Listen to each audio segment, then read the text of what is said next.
Thank you all for coming, and it's a great pleasure to have with us Constantinos Papalucas, whose research focuses on the geopolitics of the Eastern Mediterranean, and he worked with the U.S. House Energy and Commerce Committee during the vote of some of the very important LNG energy bills, like H.R. 6 and H.R. 3301. I sound like I know what they mean. Yes, I will explain. You will explain.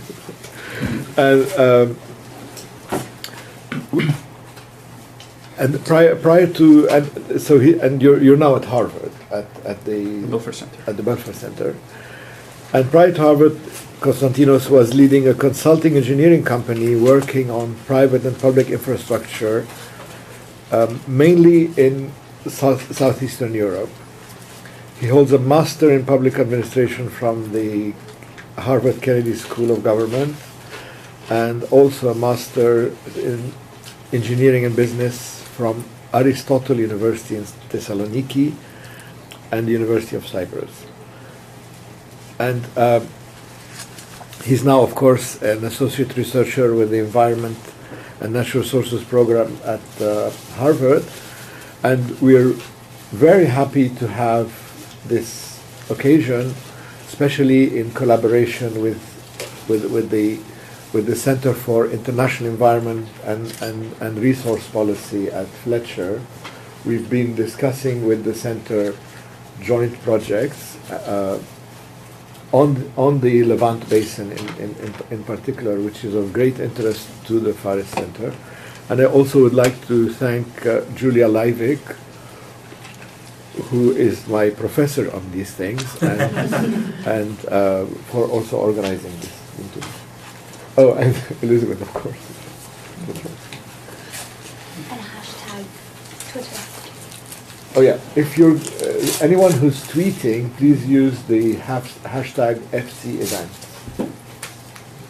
Stands for Fares Center. Yes. Great. I don't know if we'll have time to tweet, but thank you for having me here, Nadim, and I would like to thank also Elizabeth for the initiative, and thank you all for coming here. From what I read yesterday, and you have to correct me with my pronunciation, Zohr, or the Zohr, yes, means noon. So judging, the time is 20:30. It's 37 minutes. We're 37 minutes late. So let's go. The reason I picked this title, it was because I was always fascinated by this mythological creature, the Sphinx, which was always sitting at the crossroads and was expecting travelers. She was always giving them a riddle, and if they couldn't answer the riddle, they were killed. So if anyone studies Greek mythology, Oedipus managed to answer to the riddle, and hopefully by the end of this presentation, we'll hope that we will have an answer to Sphinx. So, as you all know, in August 30th press release, the Italian company Eni announced that it has found a supergiant natural gas field off coast of Egypt called Zohr. It was about 30 TCF, trillion cubic feet. To put things into perspective, Egypt already has 65 TCF of proven reserves. So the new field would boost this figure by around 45%. And put in another way, it represents 80 years of current Egyptian gas consumption. And on the top of that, Eni say that there is potentially more gas on a find underneath the current one, which may increase quantities to 40 TCF. So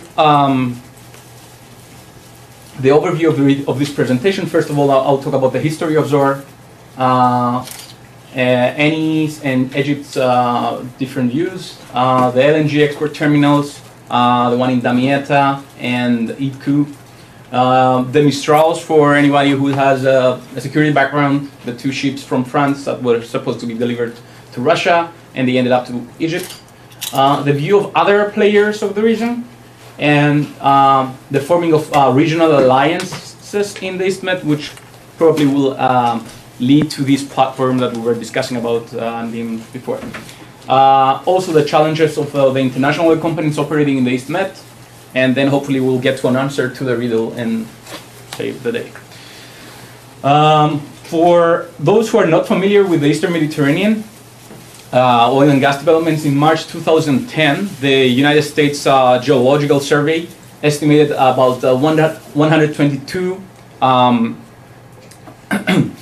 trillion cubic feet, mean estimate, of recoverable undiscovered natural gas in the Levantine Basin. The Levantine Basin is somewhere between Cyprus, Lebanon, and Israel.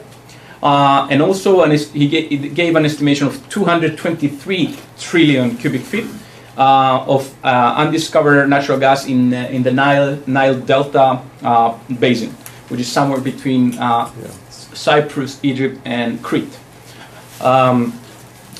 So far, there are four main gas finds. The one starting from the bigger one, the Zohr, 30 TCF in Egypt, in Block 9.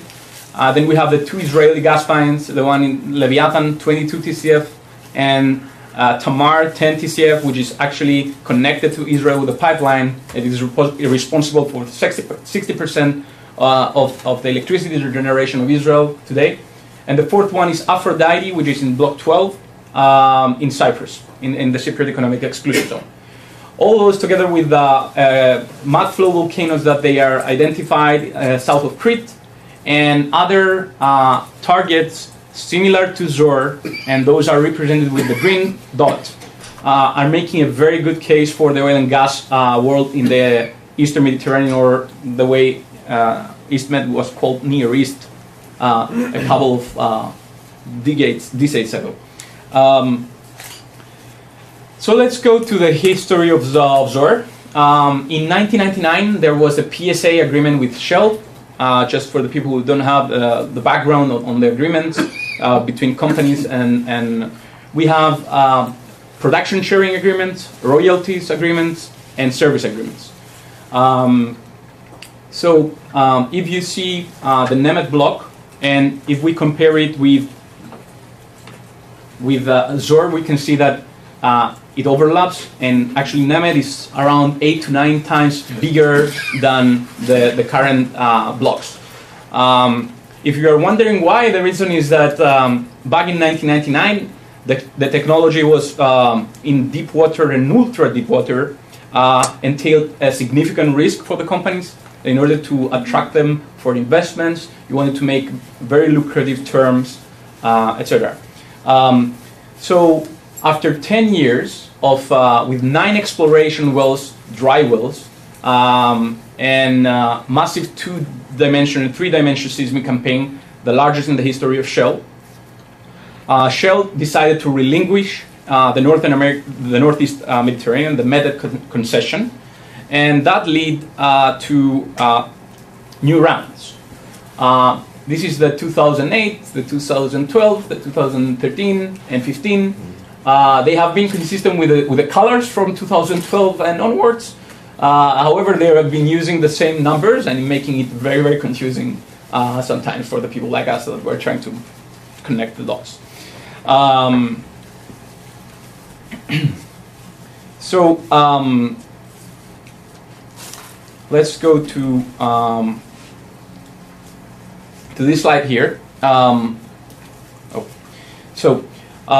Just the background about Egypt. Egypt is not an OPEC member, but it's a relatively significant player in oil and gas, extracting about 700,000 barrels a day. However, the Mubarak government made Egypt an energy underachiever, as they called it. The Mubarak government efforts to appease the people by keeping energy prices artificially low with subsidies had an unintended drawback. It diminished market incentives for the foreign companies that extracted much of the oil and gas. The Egyptian government also tended to be slow when they pay the companies, further dampening the private sector enthusiasm. And that is why Egypt had to import oil and gas in the recent years, even today, to meet its needs.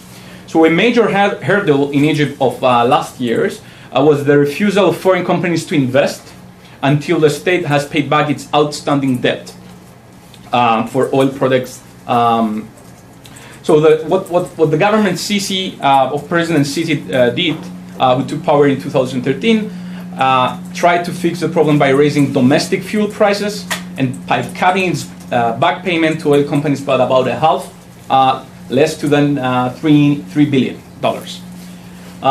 This is the 2014 block awards, and this is where the block 9 you see in the red circle and Zohr was awarded to the Italian ENI. During the 2014 bid round, followed the ratification of some 20 exploration agreements based on earlier bid rounds, the rounds that we see here in this slide. And he intended to attract more investors to the upstream oil and gas sector. So this brings the number of contracts signed over the past 2 years to 54, and this number is increasing. A number of deals has been renegotiated this year to encourage fast developments and the fast tracks in exchange for better prices from the government and the ability to sell to private customers. So we see BP, ENI, Petroceltic, Edison, and some other companies that they're involved in this in the 2004 awards. So the reason that I picked this title for this slide, I don't know if you're aware of the Nessun Dorma song. There is an amazing article in ENI's website, and it describes, Nessun Dorma means nobody should sleep. And it describes the feelings of the geologists, the Italian geologists, when they were drilling to find Zohr, which is the largest achievement in one of the largest achievements in the oil and gas history of the world, and the largest in the Mediterranean. So the new geological model is basically attributed to ENI's ingenuity. When everybody was drilling in the region with the classic way at the seabed sun, Eni drilled right through an ancient reef on the edge of the so-called Miocenic lagoons. There, according to this theory, Mediterranean Sea 5 to 10 million years ago dried up, and it formed some lagoons. So what Eni did basically, they developed the same concept in another field in Perla, Venezuela, and in Kashagan in Kazakhstan. They kept it as a sealed secret for 3 years, and then they decided to go with this play in Egypt. It was a high risk, high reward, and this is an example of how an innovation is, how it is changing the fortune can change the fortune of an entire nation. What was making me skeptical was that the P90 figure that they gave, which is 30 TCF, they didn't give it with not even one appraisal well. In order to get a good estimation, and the P50, this is the which is much bigger than the P90, you need to have appraisal wells. So by the time I see the first appraisal well proving those reserves, then I will be 100% sure that of the size of this deposit. However, talking to a friend of mine, a geologist, he told me, you can read there, that there was all the pressure points, they were so aligned, which means that they tried to develop a relationship between pressure and time. So this big reserve was located in a geological formation, which was not separated into different seismic faults. So it was all together, and that was making it easy to estimate.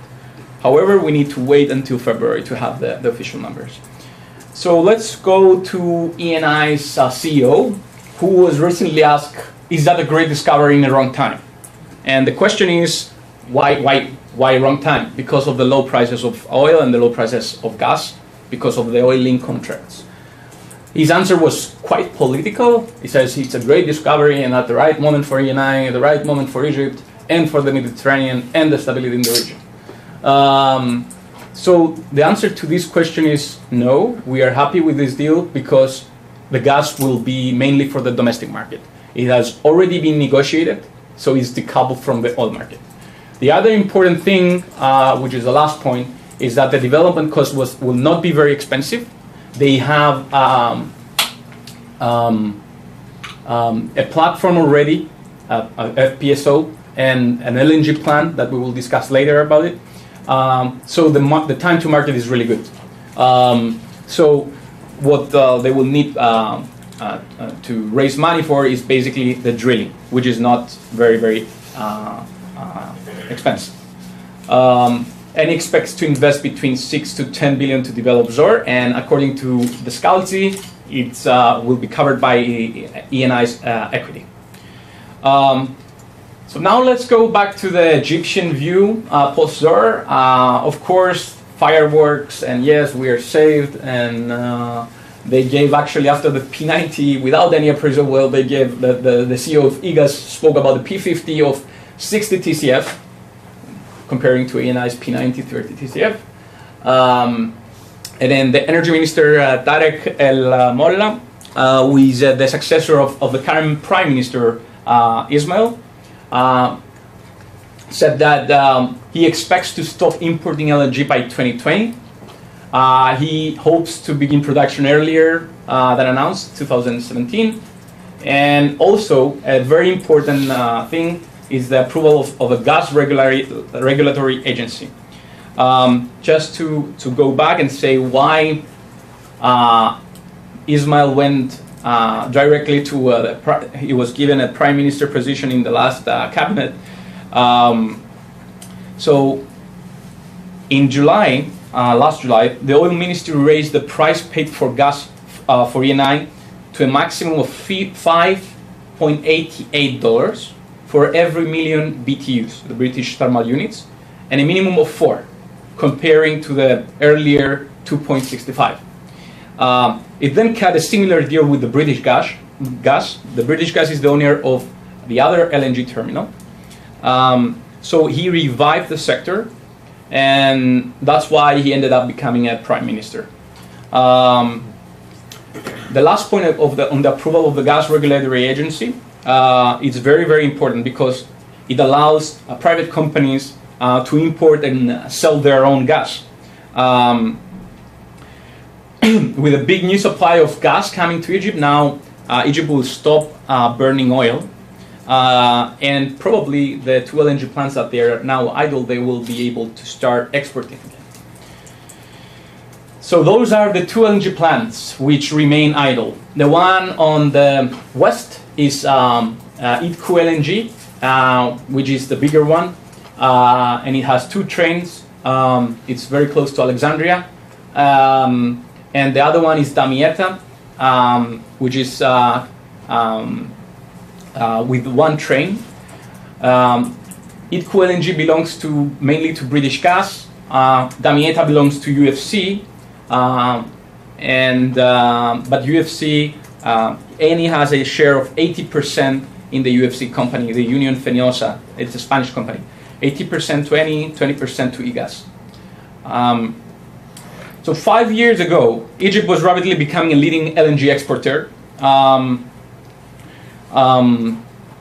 The difficulties, though, to produce enough gas to meet domestic demand due to the interruption of exploration and production because of the difficulties between the private sector and the government sector, and the outstanding debt, together with the Arab Spring uprisings in 2011, made things worse. So Unión Fenosa Gas, which has the Damietta LNG, stopped the shipments for the last 2 years, and BG declared a force majeure on I.P.A exports, citing ongoing diversions of its gas supply to the local market. So currently, Damietta is totally closed, and I.P.A ships a handful of LNG cargoes to some destinations. For the people who are not familiar with the LNG industry, I'm just going to go with because everyone wants to start shipping LNG to Europe, and we are very interested for this scenario. So first we have the exploration and production, let's say Zohr, and then we have to have an FPSO platform and pipe it to the shore. So then we will have to go to liquefy the natural gas. It's compressing the volume of gas times 600 to put it in cryogenic vessels, which are enormously big ships. And then, exactly like in the oil industry, you can ship the gas anywhere you want in the world. But in the other end, you have to have the regasification terminals to make it back to from liquid to gas. And then the companies there, they have to distribute the gas and take it either to power stations or city gas or industrial into the industrial sector. Talking about Europe, it's very, very important what's happening right now, because in the last couple of years, everybody was targeting the Far East market. After the Fukushima explosion, we have three distinct LNG markets. The one was the American one with the Henry Hub, and you can see the Henry Hub on the bottom, which sells currently gas at the price of $2.2 per MMBTU. And we had the Asian and the Japanese and the Chinese market without a hub there, up to $17-18 per MMBTU, and Europe was somewhere in the middle, around $12. Now what happened, because of the oil-linked gas contracts, so the price of oil went down, the price of gas goes down. So we are basically so there is a convergence of the Asian market and the European market. There are estimations that by 2030, the gas needs in Europe will go from 50% to 70%. And also the destination to take it to Europe, it's much closer. That means, and also comparing, we have also the great need of Europe to limit the dependence on Russia, and therefore the best customer now for Egypt might be Europe. Just to talk about some prices to get the figure though, Gazprom has lowered its gas prices to $6.2 per MMBTU, which means that, let's say that we're gonna get Israeli or Cypriot gas to those terminals in Egypt and pipe them to Europe. We have a cost of $6 to $7 to get them to Egypt. And then if you add the liquefaction cost, the transportation to Europe, and the regasification cost, we will have a price of around $11 to $12. Comparing to the 6.2 of Gazprom right now, I don't think that Europe will be crazy enough to buy in. So we need to work. I believe that the economies of scale that they have been reached in the area, it will make the projects to run in a smaller cost in the future. If you create the critical mass of the infrastructure needed there, so we will have a more competitive price. Another comparison is it's Qatar, which can deliver gas and make profit with $4, and there is no reservation price, because if they don't export, they don't know what to do with it. So there is no opportunity cost. Talking about Europe, let's see here the map. In blue color, you can see the LNG regasification terminals that they are already in place, and with yellow, the ones that are under in the making or on studies. You clearly see that southeastern Europe is very, very vulnerable to the Russian gas. And of course, if we compare the East Med with the West Med, we can see around, I don't know how many blue LNG terminals. That means that they are already there. So The West Med is pretty much prepared because of Algerian imports.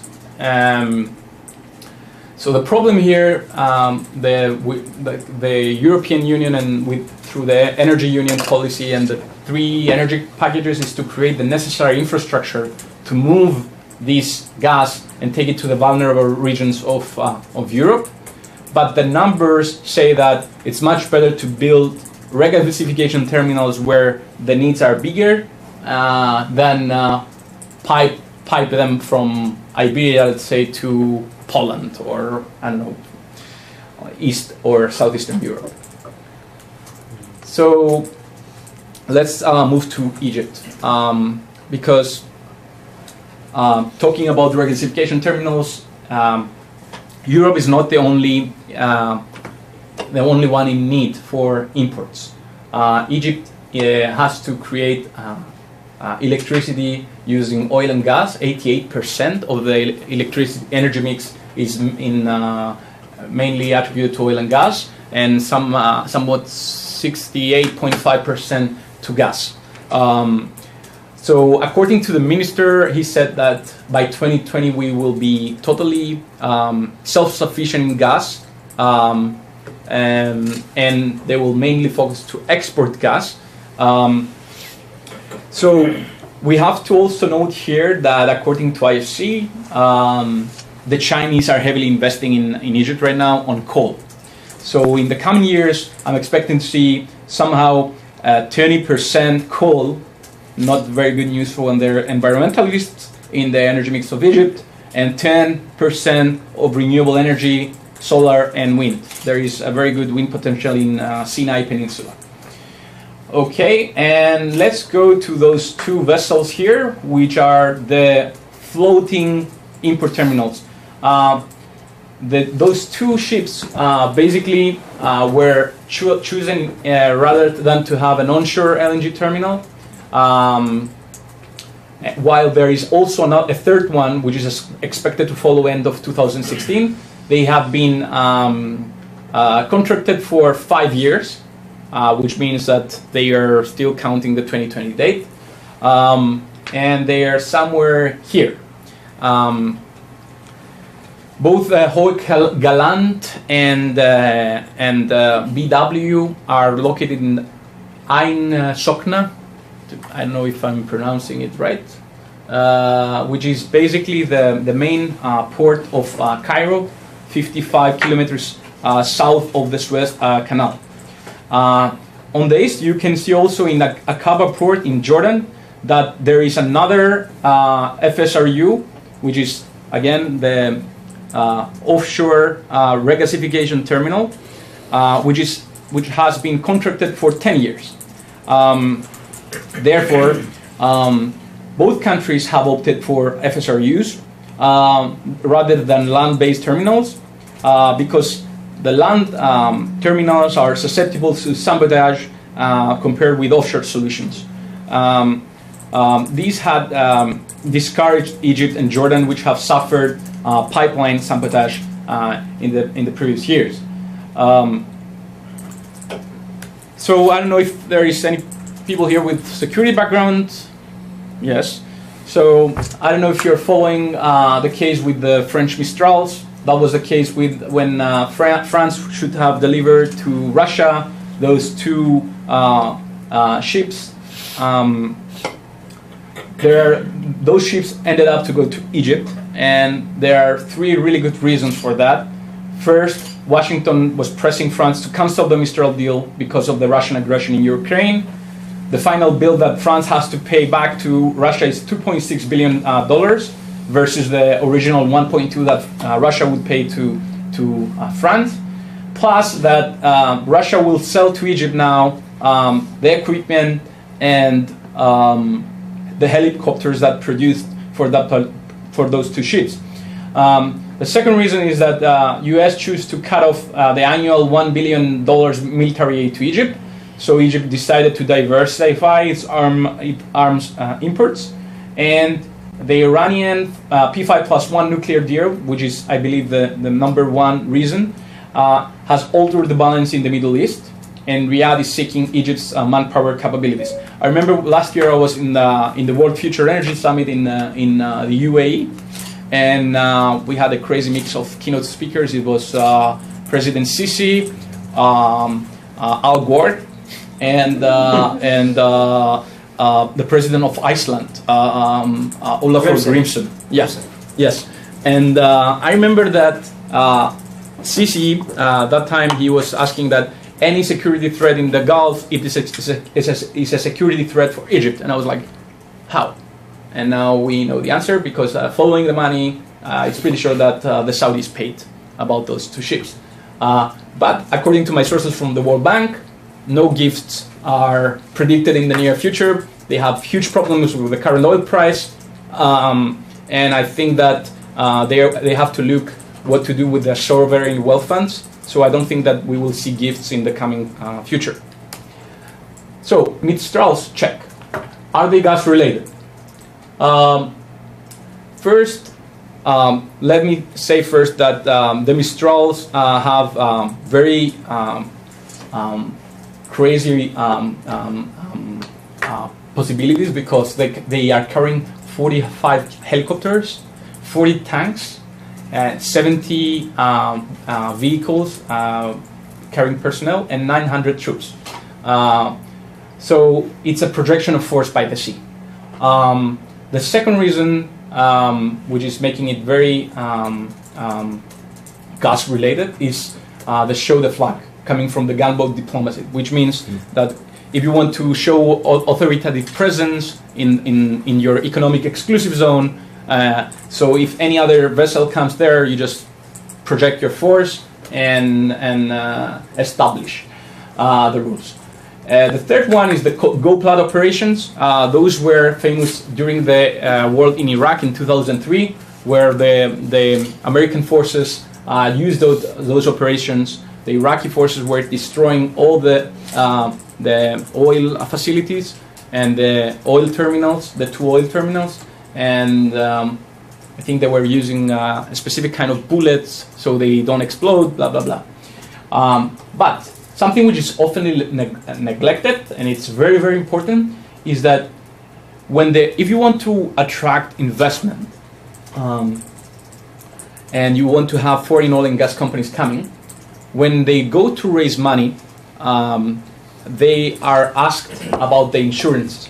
They have to deal with the insurance contracts.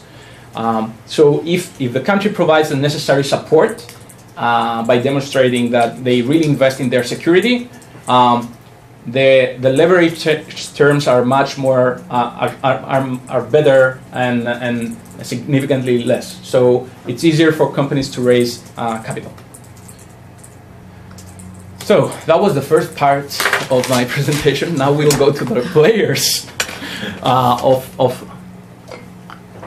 Can I ask you a small technical question? Yes. Out of total ignorance. Yes.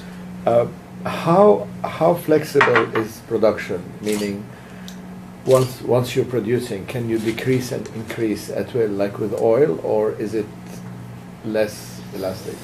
So basically, you are answering why we got those. This is the case for shale gas. Shale gas, you can just turn it on, turn it off whenever you like. Yeah. And this is why we have this supply shock right now, that I don't know when are we gonna get out of this and have higher prices, which is something good. Now, regarding the flexibility, as we said, it depends on each project. So if we're talking about deep offshore gas or oil is easy. You just take the oil out and you ship. But in talking about gas, the interruption costs, and it costs a lot, because the opportunity cost to move Saipan, let's say, which is the drill ship of Eni, from one spot to the other, it takes several months, and it's just destroying your numbers. Right. So that's why we had all these energy cuts, because of the relationship with the Egyptian government was not paying the companies, so the companies had to interrupt their production, and we had. So let's go to the second most important player in the region, Israel. If you see by the comments of the Israeli energy minister, the debate on the antitrust was quite intensive in the last 2 months. A painful reminder that Israel is sleepwalking while the world is changing. If we continue to procrastinate, it is possible that there will no longer be a need for Israeli gas in Egypt and Jordan. And this is mainly the driving force of fast-tracking stuff. The Israeli Prime Minister Benjamin Netanyahu will take control, and has already taken control of the economy ministry to fast-track the plan. And why is that? So Noble, impatient over the delays, have warned that they have the option of taking the Israeli government to international arbitration. After Israeli Prime Minister Netanyahu announced that he is taking over, Noble decided that, okay, we will have a final investment decision on both Tamar and Leviathan in about a year's time, which is still long, and it will have implications on the exports from the two LNG terminals. My opinion is that there is still room for that, and but they will enter with the worst terms. Plus, they have the danger to lose geopolitically the influence on Jordan. So, what's the Noble's energy view on Cyprus? On Egypt, they congratulate the colleagues of Eni for the Zohr field find. Zohr does not consume all the market in Egypt. We're talking about the domestic market. So Noble Energy is still confident that there is a market for regional gas despite the massive Zohr find in Egyptian waters. So still room for Leviathan with a 22 TCF and the Aphrodite field of 5 TCF. Currently, actually, the Minister of Cyprus today announced that the negotiations with the Egyptians on Aphrodite is very, they're moving forward very fast. So, is Cyprus gas on hold? Short answer, yes. First is that they have been planning this development plan for the last 4 years. And there is another very important thing that I will talk about in the next slide. So Cyprus. Cyprus, the map here shows the two international bidding rounds. The first one was only regarding the Block 12. Noble, Dele Group, and Avner were awarded the Block 12. Then there was a second international round, which led to the award of Eni of Block 9, 2, and 3 to Eni and Kogas, a joint venture, and Blocks 10 and 11 to Total. So, what's the impact of the Zohr gas find to Cyprus policy? So first, Cyprus is exploring, as always, the scenario of Zohr extending into its own economic exclusive zone. Eni sources said that there are no indications that the Zohr extends into Cyprus' economic exclusive zone, but next year's appraisal drilling will show. So Cyprus is well prepared for a third international bid round. Unfortunately for Total and for the regional manager of Eni, who Eni managed to have two drillings with the classical play that were proven dry. They found nothing. And Total seismic data proven that there are no possible targets. So they were thinking and they were suggesting that they had to relinquish those blocks. Now I think that they have a big regret after what they found in Egypt. So both of them had to resign, and we have two new regional directors. The other thing which is quite significant is that Cyprus has entered into an agreement with Neos Geosolutions, a US company based in California, to map Cyprus onshore hydrocarbons. On the west of the island, there are two possible targets that they look like Zohr. But the most important thing, the top priority for Cyprus right now is to reach a unitization agreement with Israel. This agreement was made with Egypt. Just to remind you that Cyprus had first declared its economic zone according to the United Nations Law of the Sea, and it delimited the economic exclusive zone first with Egypt in 2003, then with Lebanon in 2007, and then with Israel in 2010. So the unitization agreement is when you share deposits. If you have a deposit that extends to another country's economic exclusive zone, you have to have an agreement how to develop, how to move forward. So in the case of Block 11 and with Egypt, this thing was concluded in a couple of months. With Israel, it took 4 years. And that's why this is a top priority. Going to Greece. Greece had an international bid round, and it has 2 huge mistakes. First of all, they outsourced all of the 3D seismic data to PGS, the Norwegians, without a clear mandate. So you have a very dense network on the Ionian Sea, which is on the west, and much weaker in South Crete. And South Crete was supposed to be the number 1 destination. The other mistake was that they went with very small blocks.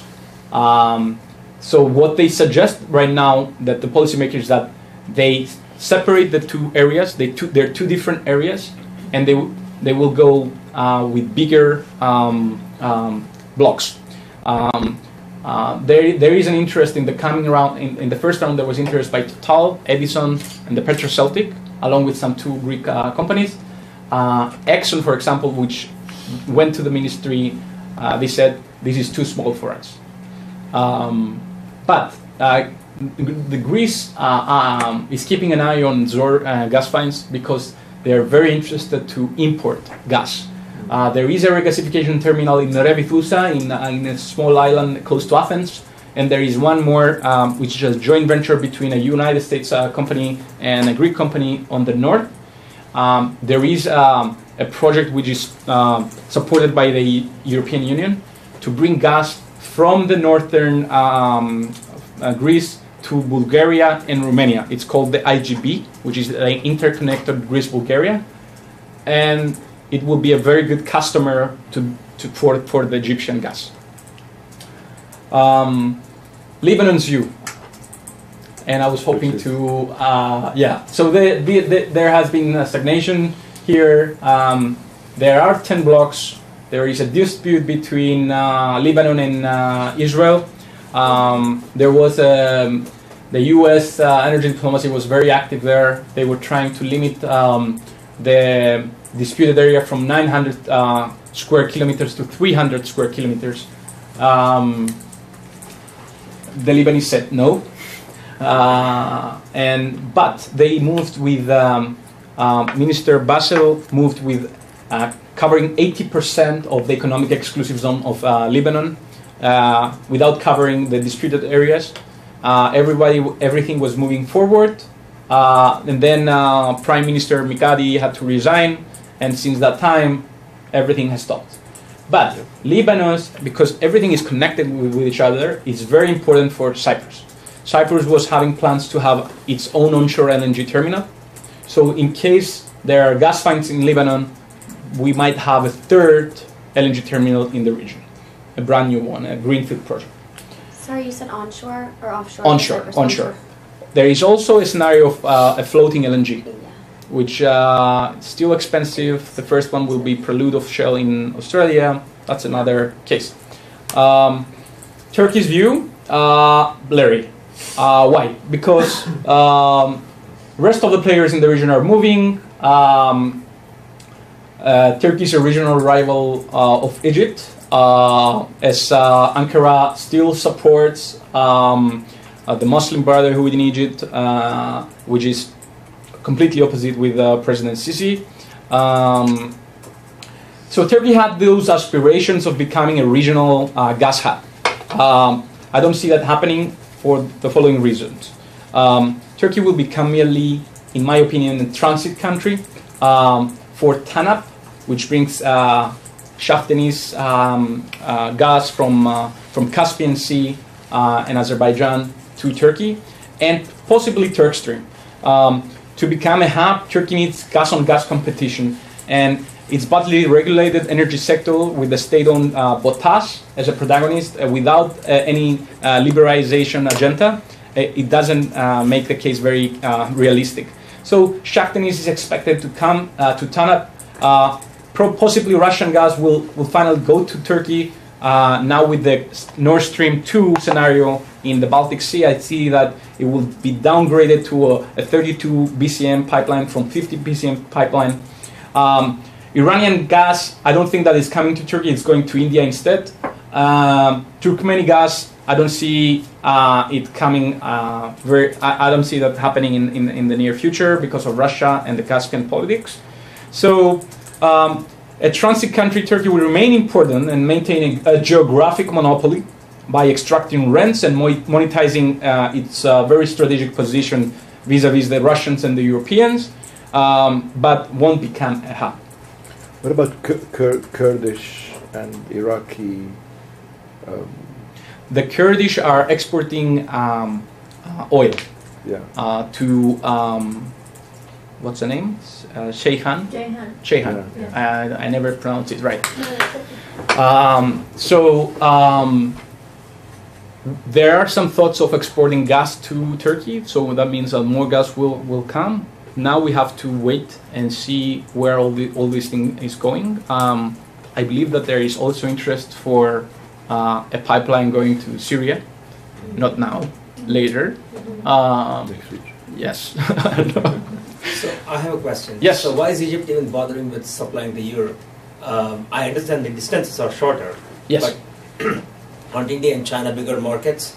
If you're anyway liquefying it, Yes. and there are regasification terminals in China and India, Yes. and they desperately need 60-70% of their energy needs come via imports. So why is Egypt not exploring doing what Iran is doing? They are exploring this opportunity, of course, but if you judge that you can deliver gas to Spain with a relative price of $1.5, just the transportation cost, there is not such a strong demand anymore in these two countries. All the oil and gas world is expecting those two countries to be gasified in order to change the dynamics, and lots of the oil and gas people are expecting a four-wheel China, so that the price goes up to $70 to $80 per barrel. So they of course they're interested. You know, LNG is giving you flexibility. You can ship it wherever you want. Exactly. So that's why I'm not in favor of pipelines. Pipeline is like a marriage, and sometimes a marriage that you don't like. So I believe that India will play a significant role in the future. What you have to do is just secure contracts. This is the case with Cheniere, which will start shipping in January, the first US cargo to Europe. The reason is that first you have Russia, you want less Russia in the EU, and second, you have the 70% of gas in Europe in 2030 will be imported. So you have bigger demand and better terms, I guess. But everything is flexible. Okay. So to the interesting. This is the interesting. My favorite slide. So who's is who? So those are the bilateral meetings. From what you can see here, the champion of the Greek-Czech symbols is tiny Cyprus, because it's acting as a messenger, an ambassador, a mediator, etc. The issue is that, for example, President Anastasiadis had a meeting with the leaders of Israel, of Palestine, and Jordan in the last week. And also, this slide goes to this slide. And no, that was the way I'm viewing Cyprus, which is like the keystone of an arc. If you remove the keystone, everything will collapse, either because you have to to use Cyprus economic exclusive zone, or Cyprus is neighboring with everyone, etc. And this is my my second favorite slide, which is we have. I'm an engineer, so my quantitative skills are still fine. The reason I wrote this equation 2 times 3 equals 1 times 4 is because obviously the trilateral meetings that are very trendy right now are mainly because Israel and Egypt cannot sit in the same room yet. So there were like 2 trilateral meetings in Cairo, the first one with Anastasiadis, Sisi, and Samaras. Then the second one was in Nicosia with Tsipras instead of Samaras, and there is a third one coming in December 2015. The first trilateral meeting between Cyprus, Greece, and Israel will take place in Nicosia in January 2015. And then there is a trilateral meeting with Greece, Cyprus, Jordan on the making. Recently, I have noticed that Egypt voted in favor of Israel in the UN after I don't know how many years, how many decades. If anyone knows, please help. So I think that there is those 2 countries are approaching each other. But just to do the main what we have to keep from this second trilateral meeting with Egypt, in the joint statement, the 3 leaders said, "We stress that this cooperation would be better served through the adherence by the countries of the region to well-established principles of international law. In this respect, we emphasize the universal character of the UN Convention of the Law of the Sea, the UN clause, and decide to proceed expeditiously with our negotiations on the delimitations of our maritime zone where it is not yet done." On the other side, we have the President now, Erdogan, who had these brave statements attacking all 4 players of the previous slide.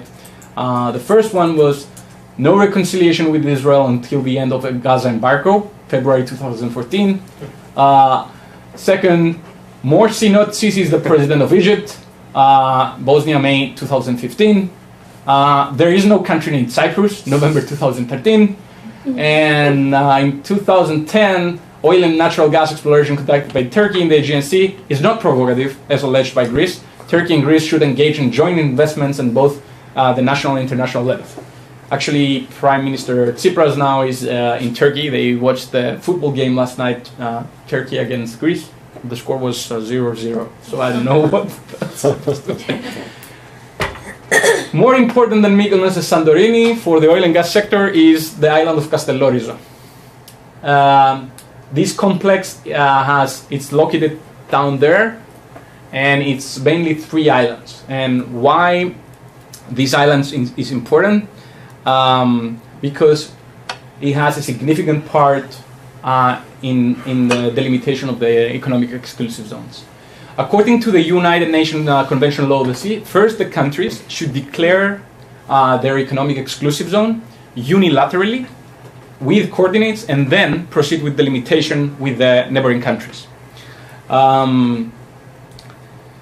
So Cyprus has proceeded, as I said, with Egypt in 2003, Lebanon 2007, and Israel 2010. The United Nations Convention on the Law of the Sea, as of January 2015, 166 countries in the European Union have joined the convention.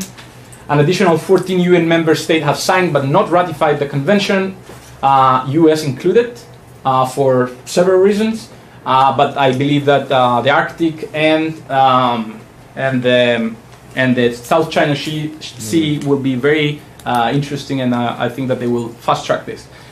Israel is remaining an exemption, as it has not signed nor ratified, but fully harmonized with the agreements with Cyprus. Turkey, along with Azerbaijan, Kazakhstan, Kyrgyzstan, Peru, Syria, Tajikistan, Turkmenistan, Uzbekistan, Venezuela, and 5 more non-coastal countries like Vatican, San Marino, Andorra, have neither signed or acceded to both the convention and the agreement of the United Nations Law of the Sea. This is the article of 56, Article 56, which demonstrates how to deal with the seabed and the subsoil. Turkey has a main problem with this article here, It believes that the island cannot have neither a continental shelf or an economic exclusive zone. In the United Nations Law of the Sea, it says that you can have that islands should be dealt exactly like other areas. So this is the Turkish view here. So without the Castelloris, they just put it in a circle, and they said that this area there belongs to us. And that was the case before with when Morsi was in power. After Sisi got into the game, they had to revise, but they're still insisting. They were conducting military drills on the south of Cyprus, harassing in the Italian drill ship, etc. So there are 4 issues now for Turkey, and I'm very close to the end of the presentation. I'm sure that you're all tired, and I am tired too. So Turkey does not accept the median line of the United Nations Law of the Sea, and it describes the Aegean Sea as a semi-closed sea. The second is that, as I said, Turkey shares the viewpoint that islands cannot have an economic exclusive zone. And the third one is that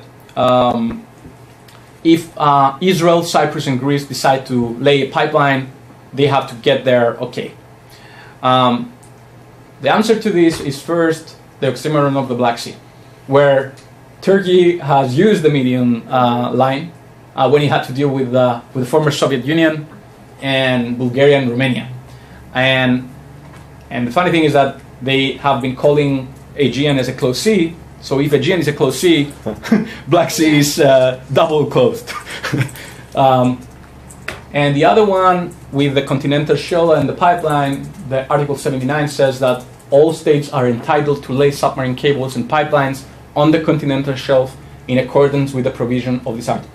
The delineation of the course for the laying of such pipelines on the continental shelf is subject to the consent of the coastal state. So everyone can put pipelines or cables. What the coastal state can tell you if they have declared an economic exclusive zone is, I don't like it to go from this point, I would like it to go from that point. This is what they can say. So this is the European economic exclusive zone. By the way,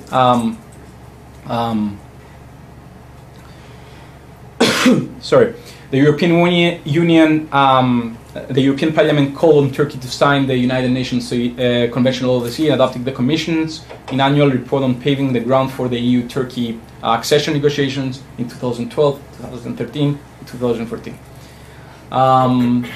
Those are the rest of the players now active in the East Med. Each one of those has a different story to say. I'm not going to analyze all those things now. This is the new competition and the blog awards of 2015.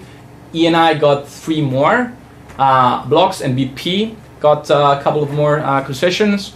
And finally, let's go to the E&I, which came from the Ente Nazionale Idrocarburi, which was a national company of entity of hydrocarbons in Italy, and it was privatized in 1995. The symbol of E&I is a dog with 6 legs. According to the guy who drew it, it symbolizes the 4 wheels and the 2 legs of the driver. All right, irrelevant. Okay, so CEO Discalzi visited Jerusalem in an effort to persuade the Israeli Prime Minister Benjamin Netanyahu that there are still opportunities for Egypt and Israel to jointly prosper by developing their gas fields.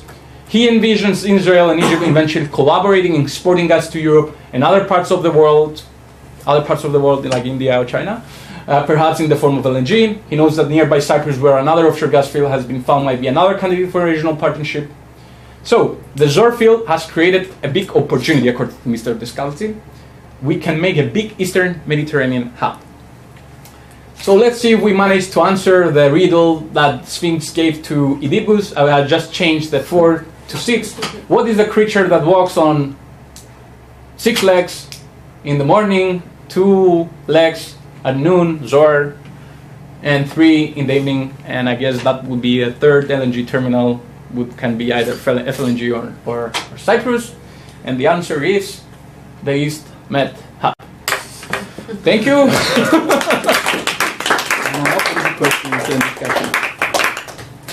Thank you very much, Constantinos.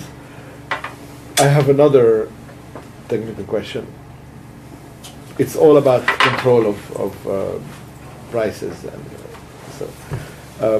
how storable is it? Which one? LNG. There are is it difficult to store? Not after you regasify. No, before you. So what I'm mainly trying to find out is whether one can control prices or not by controlling production like we do with oil. Basically, by having regasification terminals, this is what you do. And the European Union, in this case, is using LNG more like, most like an insurance policy against Russia. So by having all this capacity built in the EU, then they can get better deals with Russia when they negotiate the contracts. So in that aspect, yes, by building capacity of LNG, yeah, you can control the price in terms of like bargaining the price. So that's from not from the producers. Yeah, on the importers. On the importers. Yes, correct. On the production end, it's costly to switch on and off. No, once you have the liquefaction plant, it's up to you leading the gas there. You are liquefying it. So Qatar is the perfect example here. Massive gas productions, marginal player. They just have like a $1 cost to bring it upstream. So you have demand, then you increase production, you liquefy it, you pipe it.